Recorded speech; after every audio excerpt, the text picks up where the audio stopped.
Everybody's here, and all that I can see as I walk into the room are all the smiling faces as they take their places, waiting just for you. And I feel kinda nervous as the music starts the service, and I turn around. You should see the way you're looking right now as you're walking down the aisle in your white gown. I can't breathe, I can't speak, can't believe what I'm seeing. I'm speechless, I'm speechless, I'm speechless.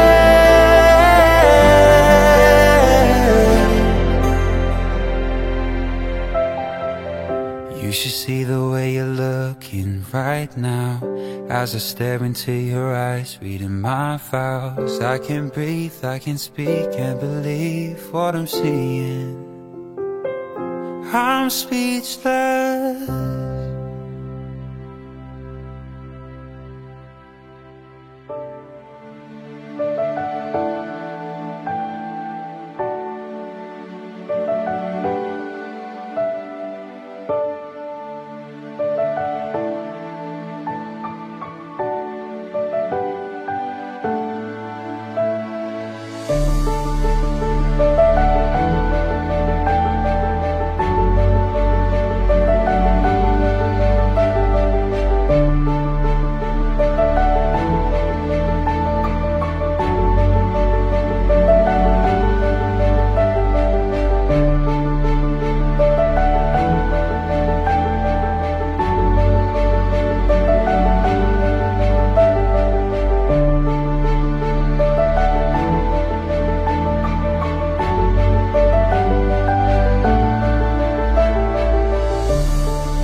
Jingpu perkara fabrik kesorblik teh bela ke tugas sangono pelabrik ke temjung mo bia ke pak lun ke pak nguen pelabrik ke sang sing sana habai temnyan rembit thang tepul plagong dengger item bing ke bai hain mai ke pi bang kedung juai bing ta satu hiam tenau serbo hiam jejan hang serban teler nuk noa bi bang kedung juai bing ta rai curuf nai agak fun kelih yu ak telai kap tua kenyo mau sak maanan lindeng tom nom bom ta jing tele mak prong friend fabrik sang no kenyo hang tele hok mak nen tem jom mo bia rembit hang doa gah ami ima dedeng cikat cikang leh bah bang pangafun tele kap kiang matingan jak yo to jom pi bang seweteng fabrik kesar blik rekau pi bang gerjoi met nong yong te aya bing ta mo rai curuh leh to gah klai gah jalan di berbing ta pioh bia mit mong yang hak le bing ta mur rai bih mang dalam nabe hatuah be gre te pen te bang to hiam kiang ma khai mai tele kap doa kenyo kerjaman kiang rebung huat fabrik kedem jomok dia ke pak lun ke pak nguen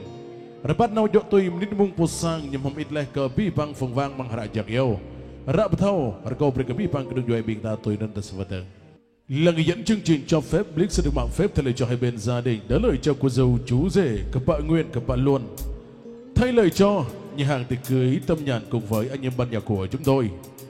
Xin được gửi lời chào tới toàn thể quý vị một lời chào thân thương, lời chúc sức khỏe thành đạt và tràn đầy hạnh phúc. Vì niềm hạnh phúc của chàng trai cô gái này, tất cả quý vị đã dành thời gian và ngọc quý báu đã và đang hiện diện tại nơi đây. Được sự có mặt đông đủ của toàn thể quý vị là một niềm vui được nhân đôi dành tặng cho cô dâu chú rể. Niềm vui ấy đã được cô dâu chú rể hai bên gia đình mở rộng vòng tay yêu thương trước cộng hòa chính của tình yêu để đón nhận tới những tình cảm thân thương quý mến của toàn thể quý vị. Cho phép Blix lần nữa thay lời cho gia đình trân trọng gửi lời mời tới toàn thể quý vị quan khách là chủ nhân của cánh tim mời đến chung vui cùng gia đình mừng hạnh phúc cho hai em hiện đang ở phía bên ngoài, vui lòng gác lại những câu chuyện riêng tư rời gót vào bên trong để ban tổ chức của chúng tôi tiến hành buổi tiệc theo đúng thời gian quy định của gia đình. Xin mời và trân trọng kính mời. Nít mung tận con bi bang kêu doai bing ta hadua gre te ben ta bang do kia mang hơi mới ta lại khap tua cái nhóm bang rồi bông hoa mung nơi có bi bang kêu doai bing ta kram mới bia tập phút play gong từng garbin cái mây kiang pok mro tal blong nơi chinh talai ma khăn bên thằng rim jo hãy mây talai khap tâm trong mọi vía màu xạ mạ nan. Giây phút trên đây toàn thể quý vị đã và đang lựa chọn những vị trí ngồi ở nghỉ lý đường để mừng hạnh phúc cho cô dâu chú rể. Ngay bây giờ chúng ta sẽ chào đón bản hòa tấu đầu tiên đến từ ban nhạc của chúng tôi. Đây là một lời chào gửi tới toàn thể quý vị, một lời chúc dành tặng cho cô dâu chú rể trong buổi tiệc hôm nay. Xin được trân trọng kính mời.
Xin được hân hoan chào đón toàn thể quý vị quang khách đã và đang hiện diện trong buổi tiệc hôm nay. Cho phép Nick là người dẫn chương trình bằng phép thay lời cho hai bên gia đình đã lời cho cô dâu chú rể. Xin được kính gửi tới toàn thể quý vị cùng quang viên hai họ vui trong người, cười trong tâm hồn, khôn trong trí tuệ. Quý vị và các bạn thân mến, hôm nay đây vì tình yêu của chàng trai cô gái này đã được đồng hòa kết trái lên ngôi mà toàn thể quý vị với chúng tôi đã và đang hiện tại nơi đây. Còn bây giờ không để quý vị phải nóng lòng chỉ để lâu hơn nữa, chúng ta hãy cùng lắng động trong giây lát dành những ánh nhìn thân thương hướng về Cộng hòa chính của tình yêu. Xin mời một cặp đôi uyên ương, trai tài gái sắc với khuôn mặt mới nhất trong trang phục lộng lẫy nhất. Đó chính là đôi tân lân và tân gia nhân, chú rể cặp bạn Luân và cô dâu cặp bạn Nguyên. Tay trong tay vai kề vai dìu nhau trở về với sân khấu để giúp mặt toàn thể quý vị đã và đang hiện diện trong buổi tiệc hôm nay. Sẽ được trân trọng kính mời. Anh yêu ai có hay em thương anh nhất, nguồn hạnh phúc ấm áp lấp hết bao nhiêu buồn đau.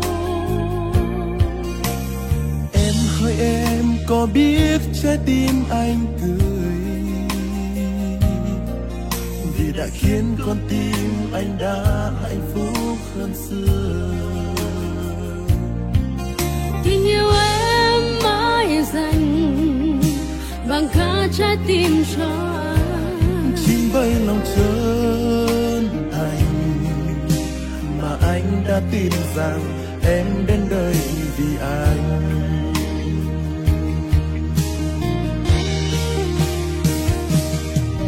ngàn điều ước anh đã viết nên câu chuyện cổ tích. Cây khúc một chỗ xanh lá sau có một đường ống biến cả sông sâu. Cô dâu của bạn Nguyên được sinh ra và lớn lên trên mảnh đất Pleica, Yên Tiêm.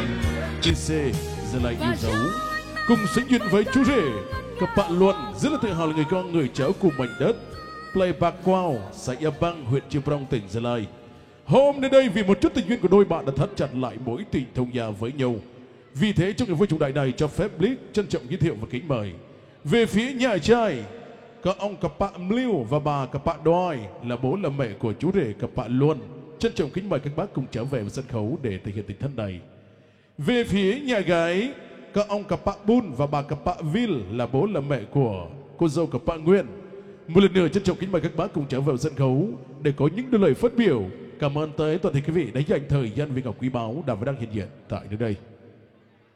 Lạiครับในเกียงมะพรันจอยฮิวมาpembeli hang berpihak benih kebi pang fungwang loi bro ringgit haroi rai kiruh pang dino sebetul telekap tuajo anaba mi ma mo bia berbik ta teng bek ga chang mo bia mi ma tâm jong bik ta teng bek ga chang tâm jong. Và một lần nữa xin quý vị chúng ta hãy cùng lắng động trong giây lát dành những ánh nhìn thân thương hướng về sân khấu tình yêu được quyền để chúc mừng vì ngay từ giờ phút này đây họ đã có thêm một thành viên mới trong gia đình, đó chính là cô dâu Hiền chú Đề Thảo. Cho phép Blitz là người dẫn chương trình mạng phép thay lời cho hai bên gia đình sẽ được tuyên bố buổi lễ tân hôn mừng hạnh phúc cho chú rể cặp bạn Luân và cô dâu cặp bạn Nguyên xin được phép bắt đầu.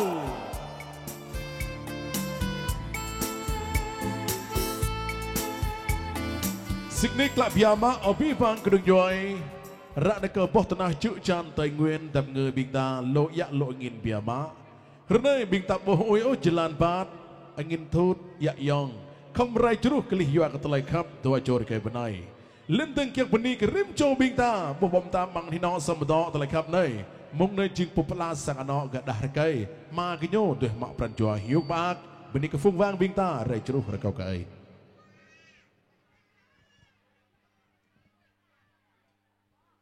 Lung lâu cổ beni đây beni ke big bang bing yong tươi mệt và nong mon mang thế này và beni mình nhà hàng tâm nhàn nhau phục vụ bữa tại lễ sợi nhằm của mình ta bữa nay mình dengan tại lễ ban nhạc mà thơm tại lễ nhiều play bro như tông mà tại lễ cho của mình ta bằng xả thế này với của bữa nay mình tại lễ MC tại lễ nhiều hiệp bạn la cái sang nọ của mình của bữa nay mình biết bằng dòng tươi lễ la của mình ta thì học biết bằng sang nọ đôi gắt sang nọ của mình mấy mua kít ở hàng mình nâng tại lễ bằng họa tại lễ ta lại bội giúp tôm ta để dọc người ta tập nhịp rồi mình có bông hồ kít ức lại hẹp rồi có bên này cứ biết con ta mình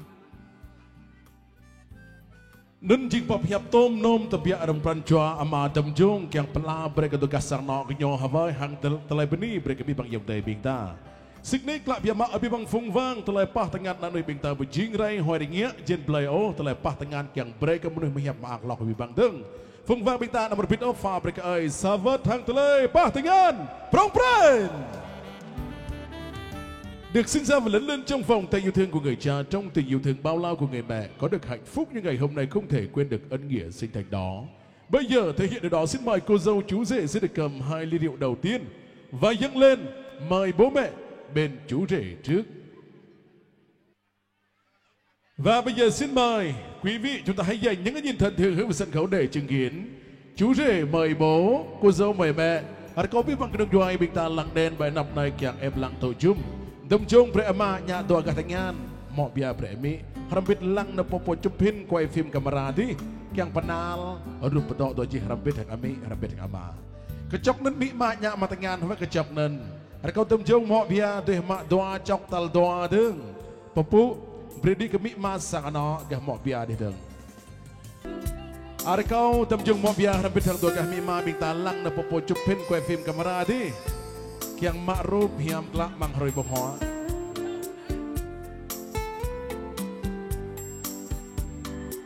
Agar cái mân kecok nên brek mai nhạc mang tengan hava. Hãy câu tâm trung tọt lại bọn nọ sỏi này. Xin mời chú rể trở lại với vị trí ban đầu.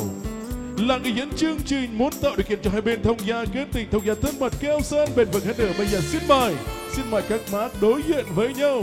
Sau đó cùng nhau cùng ly để siết chặt mối tình thông gia này.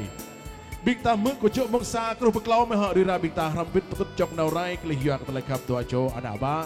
Now sẵn sàng bắt đầu. 3, 2, go. Xin chúc mừng. Ở mong đây thương rekau karira bingta nyim bang bong bingta wa nyim kyang makruf nam nyim ohi bingta tut bang bong deut. Rambit mak tangan haeng nau rai thương ri dakai mak tangan dakai ri benai mak tangan benai. Ở mong đây thương pha rekau anh mai karira bingta nak jumpa cho jimvar pelar jam jangan ni. Nenau hiam jajan bromak dikiar nuk nak maklahti pernah bangsa kano. Bi mohon kita rekau kat mikma dam jong mikma mo bia rira bingta krun buke bingta du ben hiam klak bayo đi thương. Đây là một giây phút khó quên trong đời, là một khoảng khắc dễ nhớ khó quên dành tặng cho cô dâu chú rể. Vì thế chúng ta hãy dành những cái nhìn thân thương để dõi theo. Xin mời cô dâu chú rể cùng nhau thực hiện nghi thức cắt bánh cưới để cùng nhau chia ngọt sấy bụi suốt cả cuộc đời này. Xin mời hai bạn. Em hỡi em có biết trái tim anh cười vì đã khiến con tim anh đã hạnh phúc hơn xưa. Tình yêu em mãi dành bằng cả trái tim cho anh. Chim bay lòng trơn thành mà anh đã tin rằng em đến đây vì anh.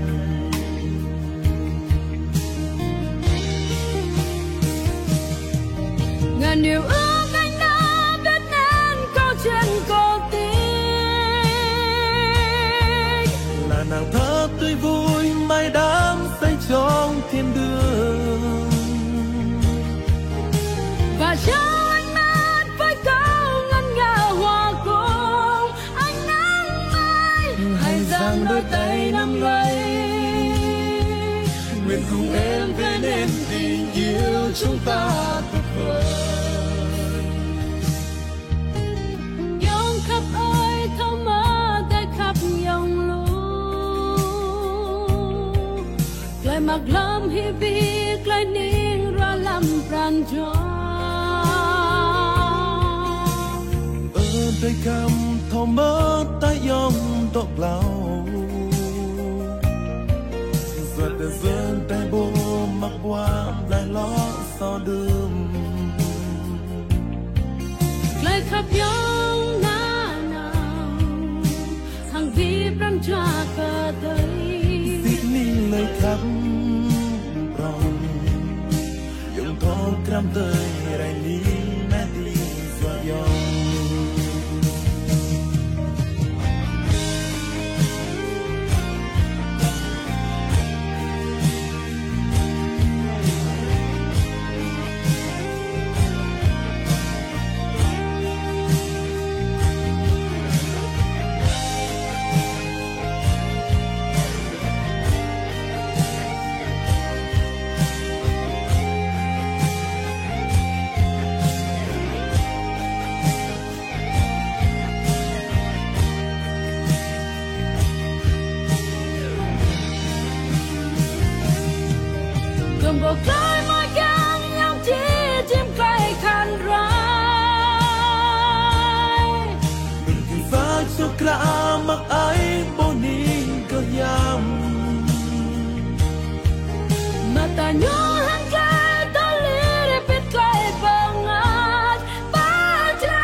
chỉ rong biết chỉ xa lưỡi cặp cặp yang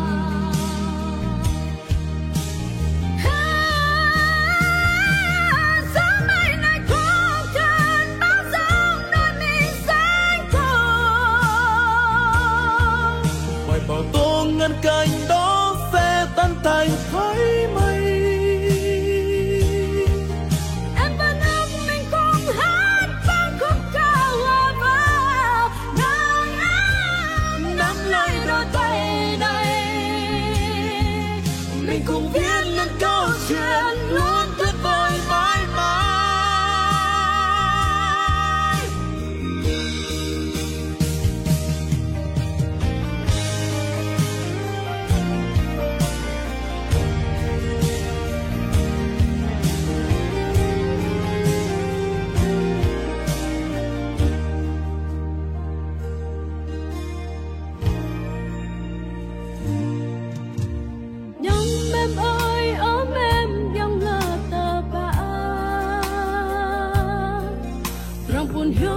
Kom lẽ đi tâm ở sờ ngó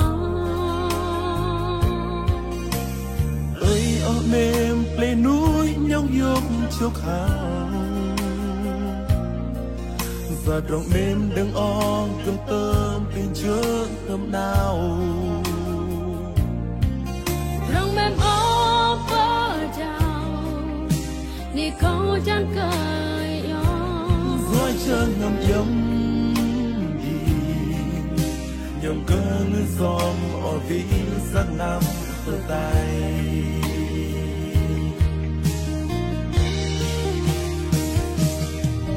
cầm tờ trắng trong tay chỉ ra có lệ hờ mòn ở nhục lưng liên lang thoái tớ hơn đi bao lên mặt lang băng hơi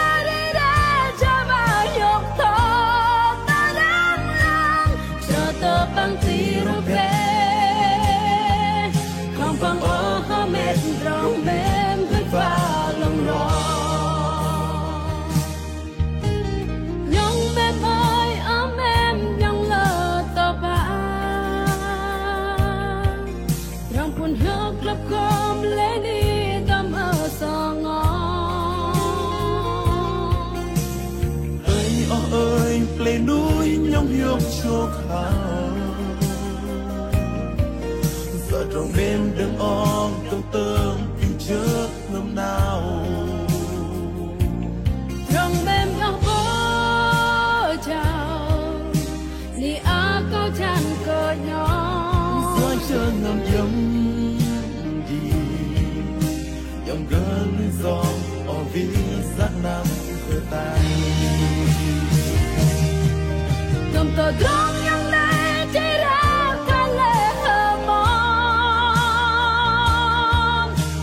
lưng liên lang thôi tớ hơn đi bao lên mặt lăng băng hơi đi ra cho vào nhục thôn ta đang răng cho tớ băng tí rô về khờ băng ô hơ mệt rong mềm hơi và lòng rò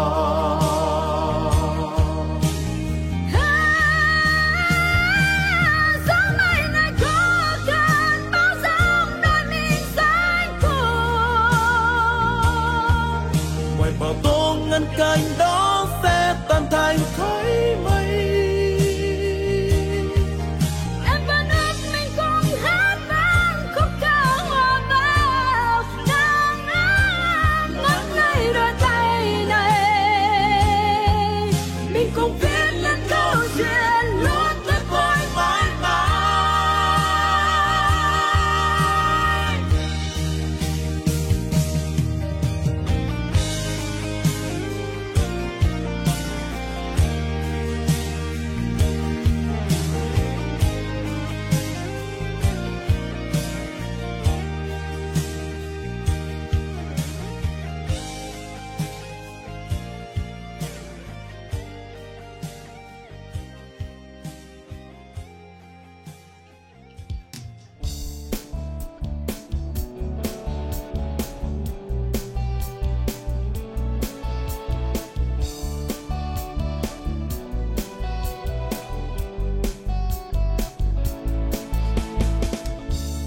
Tôi muốn đi xa về miền đất xa, với những đam mê trong tim khát khao. Tôi sẽ mang theo hình bóng của gã cô đơn cuồng điên, theo cánh chim bay về miền đất xa, đến nơi tôi không mang những ưu phiền, tìm lấy giấc mơ khi xưa ngày tôi còn bé thơ. Tôi quên rồi, tôi quên rồi những ưu tư và những lo toan của ngày mai. Tôi đi tìm những giấc mơ của chính riêng tôi,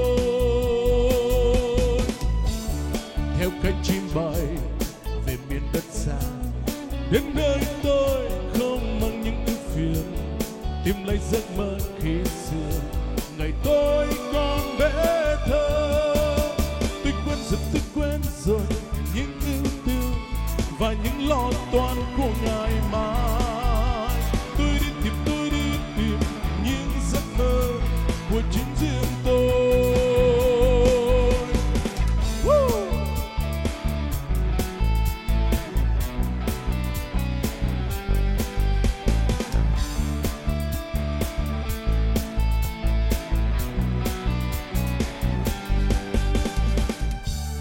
Theo cánh chim bay về miền đất xa, đến nơi tôi không mang những ưu phiền, tìm lấy giấc mơ khi xưa ngày tôi còn bé thơ. Tôi quên rồi những ưu tư và những lo toan của ngày mai.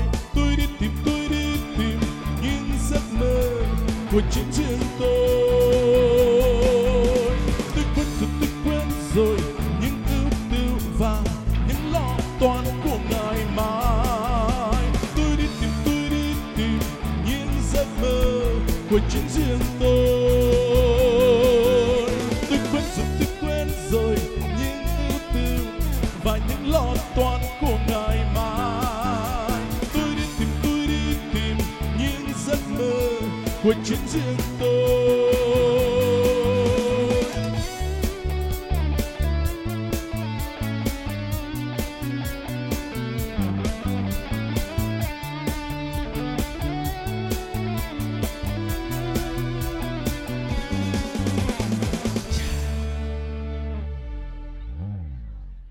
Tak sampai dengi kau yang adoh telai cerai iyo agak sang nak genyor kau menglam breva ahang telai doh ceng mak lo mang telai khap.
Samung bị mau bất mò rõ cả xa rấy với nhà sắp lan bị bố nhô mò rõ cả xa thun với nhà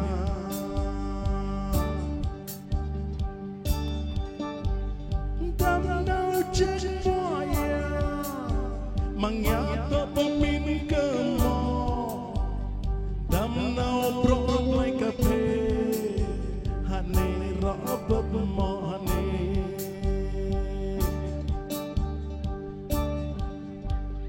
ơi mò ơi trên nào có mò rim lắm trên nào có mò tân cram lắm trên nào có mò game đá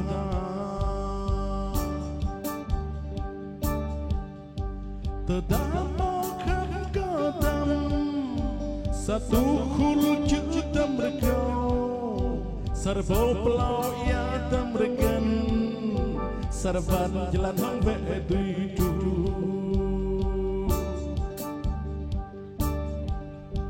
terdampak motanai ngapre prantam ro godang yung grunuk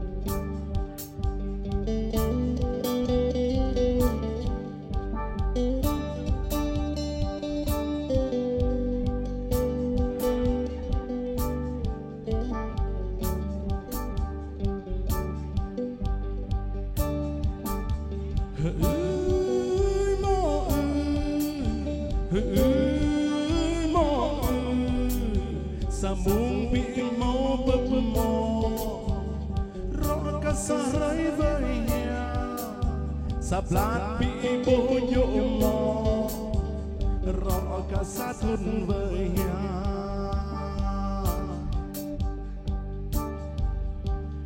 đam đau chết mọi mang nhà tớ bơm mình cơ mò đam đau pro lại cà phê này rõ bập mò này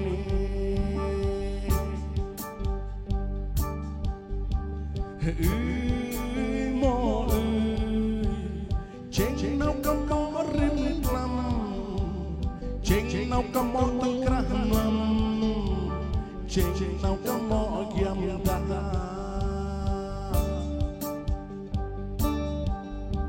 từ đã mò khắp cơ tâm satu khul juta mereka serba pelau ia temrekan serban jalan hembe itu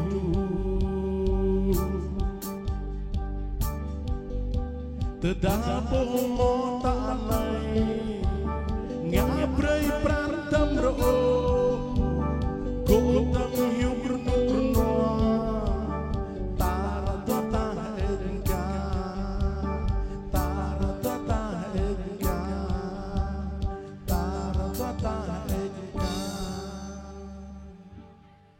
ยังเต้บิงตาพาเบรกเอาสวัสดิ์ทางทะเลปอดงานห้อยไปนะปอดงานยะวันนี้ยังเต้บิงตาโลยทะเลตัวทำในยอกับทะเลเรามองงาอามาจูเร่ยังไงกล้าคำว่าตัวทำไมกำปีตัวอะไรยังเฮลพระเหรอยอกิดอะไรยังฮัดก้อยดังในยูทูบปอยังไงเกยจักโย่ไม่ได้กันโย่มองได้ต่อถือถือตะกระเกากับกิยุดเกวียนดีไรเกียงโตมามิโครห่างทะเลตัวปั๊บใหญ่มองในบิงตาครับเอฟลังตะปูลสว่างเรามาสังนอกกันยอล้อมไอ้เกี่ยงมองตะปูลสว่างเราเก่ากับยุดเกวียนปะเปรตเลยต่อฮะxin mời đội múa đến từ gia đình trở về với sân khấu để thực hiện một điệu múa hay nhất, cũng là một món quà để ý nghĩa dành tặng cho cô dâu chú rể trong tiệc cưới. Và sau khi đội múa, xin mời bạn Quyên chuẩn bị ca khúc để kế tiếp chương trình.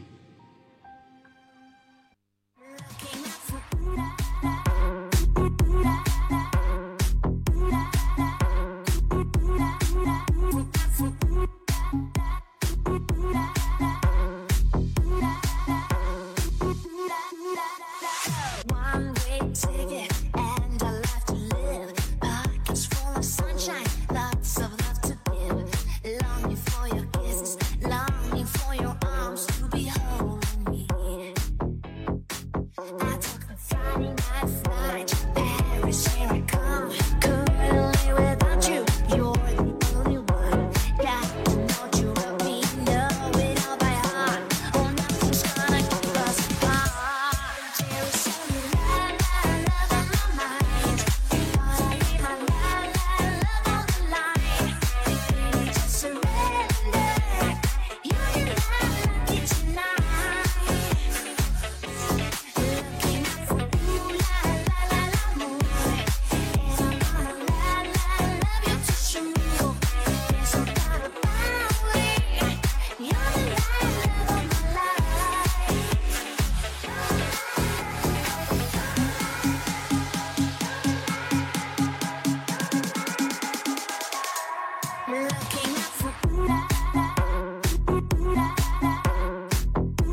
5 điểm mà tiêu à?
Vinh xin cảm ơn tình cảm của bạn Quyền rất là nhiều với tác phẩm được mang tên gọi Cho đi theo ai, hòa quyền với nhịp điệu cha cha cha đến từ bản nhạc chúng tôi rất là vui nhộn.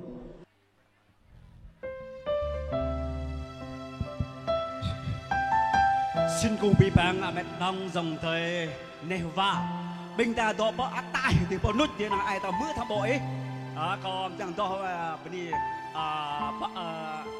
cho mà liệu cho nhờ tạo tục này bọn này nên chính chẳng to là bếp ăn bếp chính cả đó bày đâu thế này có lẽ nào có bộ thao rầy kỳ gì hiểm bạc yêu ta lại tiếp bi bằng bình ta bộ thao ta tiếp bên lần tăng này rầy này rầy la hiểm bạc trần anh có đó bụng luôn chính đó bộ yuan bình ta luôn đã tập năng là đó bằng yuanแต่ในพี่บังตาตัวมันแต่ย้อนได้อย่าทอพี่บัง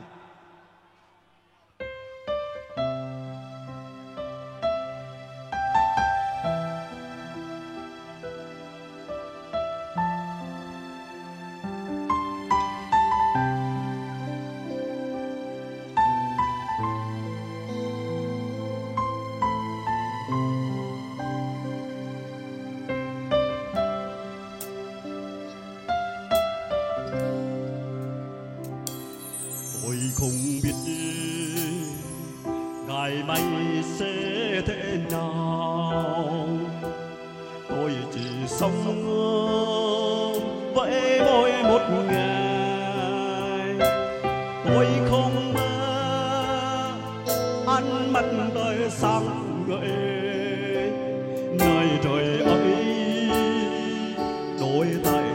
thầy, tôi không lo tương lai sẽ ra gì. Tôi đã nghe tiếng Chúa to tiếng, tôi đang đi bên Giêsu giờ này, vì Ngài biết đi trước mỗi một đường.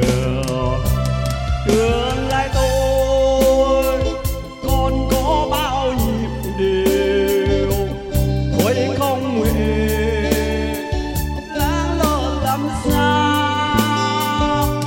Mẹ tôi biết 5 năm tương lai mình nhìn, và tôi biết Ngài đang sắp sân. Mỗi bước đi càng tươi sáng hơn nhiều, nghe dường như bước nơi thiên đình. Trên vai tôi bao gánh nặng vẫy dần, mây mờ biến tươi hơn đẹp hơn. Tại nơi đó mặt trời sáng soi hỏi, không còn tiếng yên khóc than đêm ngày. Muôn vinh quang bao quanh tôi không rời, thân tình Chúa mãi theo tôi hoài. Tương lai tôi còn có bao nhiêu điều, tôi không hề lắng lo làm sao. Mẹ tôi biết 5 năm tương lai mình nhìn, và tôi biết Ngài đang rất dần.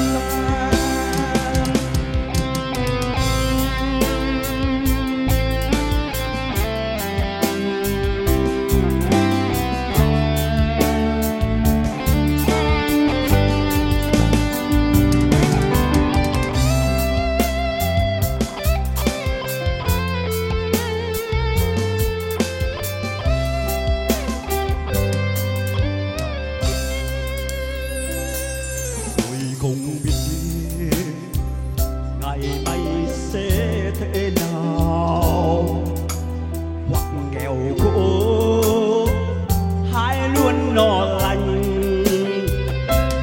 Nhưng chim kia Chúa đang ngày dắt chiều, tôi ngày hát không quên nợ đông. Thương tôi đi dẫu gặp lắm nỗi nạn, hoa lửa luôn hãy mưa ngập tràn ngàn. Nhưng Giêsu có trước tôi mọi đường, và dẫu khi đi mãi trong an toàn. Tương lai tôi còn có bao nhiêu điều, tôi không hề lắng lo làm sao. Mẹ tôi biết 5 năm tương lai mình nhìn, và tôi biết Ngài đang sắp chân.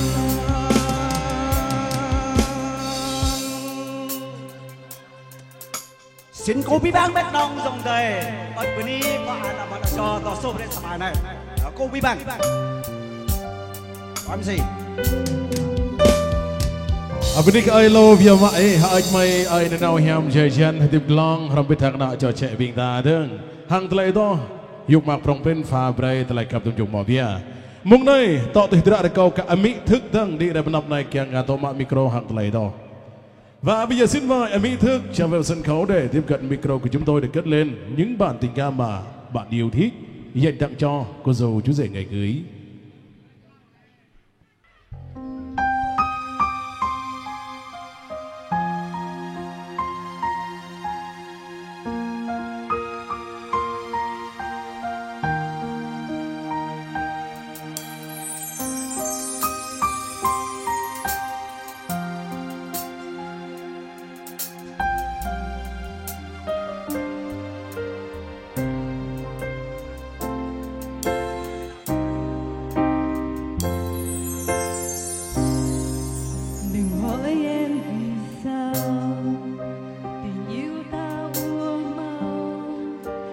trách em vì sao giấc mơ tàn màu. Đừng hỏi em vì sao ngày đôi ta bắt đầu, một chiếc hôn nồng sâu đã đưa ta về đâu. Mình đã yêu nhau thật lâu, mình hứa với nhau những điều em vẫn không thể quên. Đã từ nằm trên gối, dòng viết yêu thương từ lời nói xót xa trong em. Anh nhớ đi thật xa để em lại ngủ yên.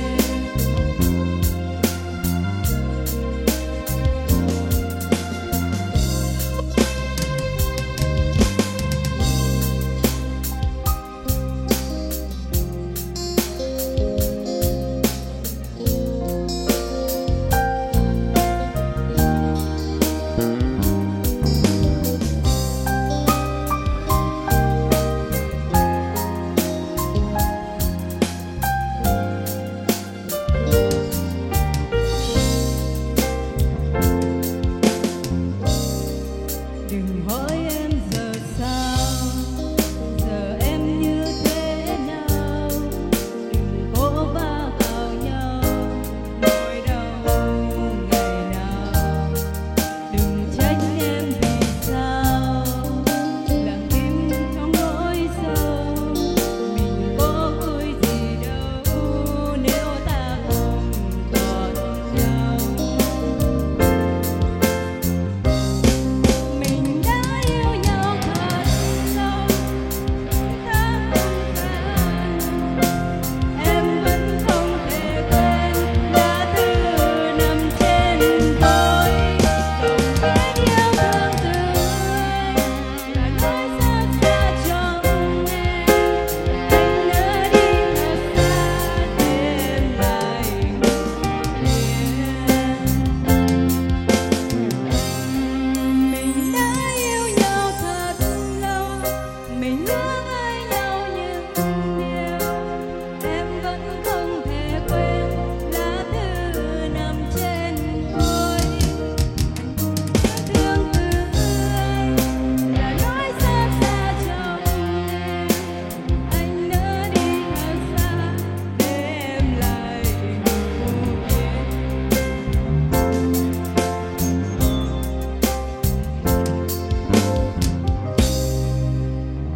Vâng, xin cảm ơn tình cảm của Minh Thương rất là nhiều. Một ca khúc mượt mà êm đềm vào lòng người. Bây giờ chúng ta sẽ chào đón Ama Khan.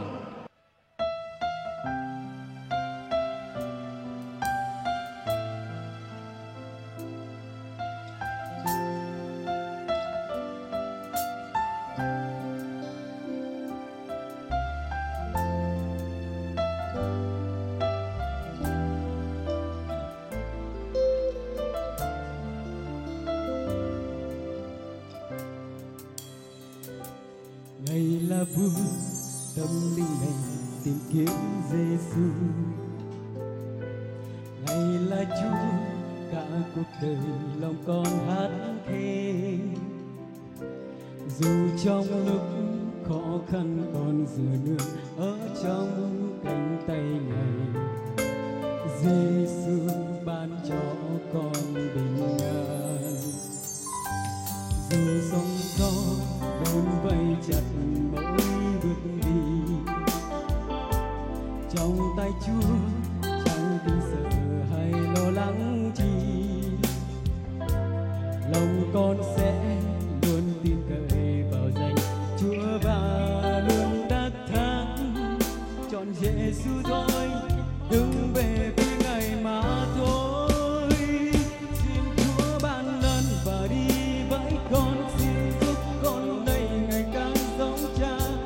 Xin giữ con trong tay Ngài mãi mãi. Xin Chúa ban ơn và đi với con. Xin giúp con đây ngày càng giống Chúa. Đồng đi với Giêsu, Chúa sẽ đi cùng con.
đồng đi với Giêsu, Chúa sẽ đi cùng con.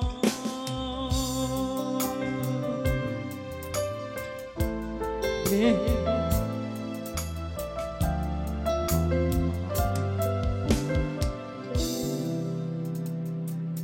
Khi chúng ta đồng ý với Giêsu, Chúa sẽ đi cùng con. Đây là một câu nói trong lời ca tôn vinh Chúa khá là hạnh phúc dành tặng cho cô dâu chú rể buổi tiệc hôm nay. Chân thành cảm ơn Ama Khan rất là nhiều.